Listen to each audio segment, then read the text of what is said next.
Hello guys, welcome back to my YouTube channel. So আজি ভাবিছো আজি এটা vlog বনাম আৰু vlogটোত আমি ফুৰিব যাম অকমান মোৰ লগত আছে মুন তো মুন আছে মই তাক কল কৰিলো সি কৈছে যাম বুলি আহি আছে সি ইটো ৰাস্তাৰে আহিছে ইটো ৰাস্তা পানী হৈছে কাৰণে তো তাক লৈ কিনে যাই আছো তো আপোনালোকে চাই থাকক ভিডিওটো ভাল লাগিব তো গাইস এতিয়া আমি যোৱাৰ আগত মানে গাড়ীখনত তেল নাই বহুত মানে ফিউল কম আছে তো এতিয়া আমি ভাবিছো যে অলপমান ফিউল ভৰাই লম তাৰ পিছত আমি আৰু যা কন্টিনিউ কৰিম তো ক'ত যাম চাই থাকক আপোনালোকে গম পাব আমিও গম নাপাব মানে ক'ত যাম নাকি ভাই তো যাম চাই থাকক আহি গ'লো পেট্ৰল পাম্প আৰু ইয়াত আমি পেট্ৰল ভৰাম তো বেছি টকা নভৰাম আৰু বেছি দূৰ নাযাওঁ যিহেতু ইয়াত আমি পেট্ৰল পাম্প চাব পাৰে এখন পেট্ৰল পাম্প আহিছিলোঁ পেট্ৰল পাম্প বুলি বহুত আশাৰে বহুত কম পেট্ৰল লৈ আহিছিলোঁ চাব পাৰে আপোনালোকে নায়ে তো ইয়াতো অহাৰ পিছত ক'লে যে পেট্ৰল নাই আমাৰ তাত বেলেগৰ তাত যোৱা এতিয়া যাওঁ আৰু বেলেগ এখন আছে আগত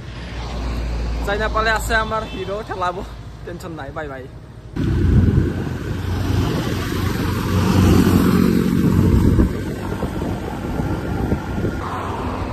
কমেও 1.5 কিলোমিটাৰ মান আহিলোঁ ভাবিছিলোঁ বহুত তেল কম আছে চাব পাৰে আপোনালোকে নায়ে বুলি ক'ব পাৰি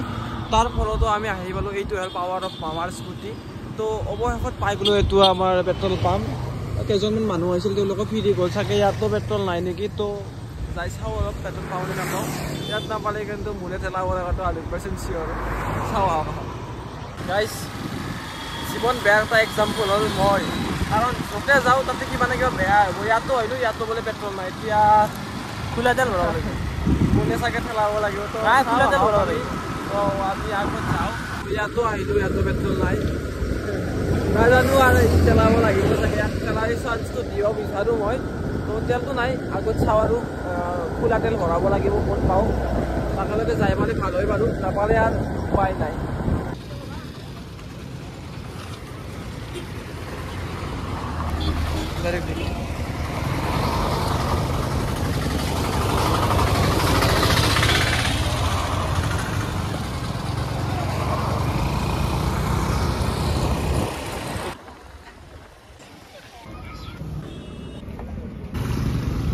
এতিয়া আমি তেল ভৰালোঁ এইখন পিছত আপোনালোকে চাব পাৰে তাৰ পৰা তেল ভৰালোঁ আমি আৰু এতিয়া আমি যা ষ্টাৰ্ট কৰিম তেল ভৰাই বহুত জেগা ঘূৰিলোঁ তাৰপিছত তই ভাবিলোঁ যে আমি অলপ কিবা খাই লওঁ তো ইয়াত এখন হোটেল আছে য'ত পেটিছ বঢ়িয়া পেটিছ পায় তো এতিয়া আমি অলপ পেটিছ খাম আৰু কফি চফি কিবা খাই কিনে আৰু যা ষ্টাৰ্ট কৰিম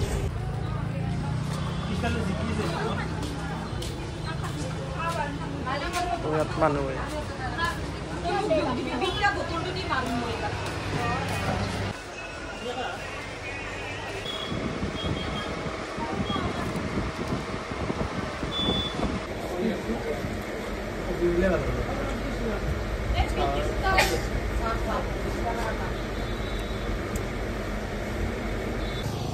এতিয়া আমি পেটিছ খাই ওলাই আহিলোঁ আহিবাৰ পিছত মনত পৰিলে নলবাৰী যাব লগা আছিল কেইটামান টেষ্ট কৰিব লগা আছিল মেডিকেলত দেখাত উঠি যাম আৰু পুৱা যাব খোজা আজি যোৱাটো কেঞ্চেল হৈছিল মানে পুৱা হৈছে বৰষুণ দি আছে পুৱাৰ পৰা আৰু ৰেইনি বতৰ তো তাৰ বাবে এতিয়া চাওক আপোনালোকে কি ৰ'দ দিছে আপোনালোকে চাব পাৰে কোনখন ৰিজৰ্টটো এইটো একদম ধাৰাসাৰ ৰ'দ দিব ধৰিছে তো ভাবিলোঁ যে এতিয়া আমি যাম নলবাৰী যাই কিনে টেষ্টকেইটা কৰাই আহিম তো সেইটোৱে বেছি ভাল ডিচিশ্যন হ'ব মোৰ লগত যাব এতিয়া ঘৰলৈকে যাম আৰু ৰেডি হ'ম দিয়ক তো গাইজ ফাইনেলি আহি পালোঁ ঘৰ আৰু আমাৰ নলবাৰী যোৱাৰ কথা আছিল তো সেইটো প্লেন কেঞ্চেল হ'ল তাৰ কাৰণত মুন যাব মামায়েকৰ ঘৰত তো তাৰ বাবে যোৱা নহ'ব আজি তো নেক্সট টাইম যাম আপোনালোকক দেখাব চেষ্টা কৰিম তো তেতিয়ালৈকে বাই এণ্ড টাটা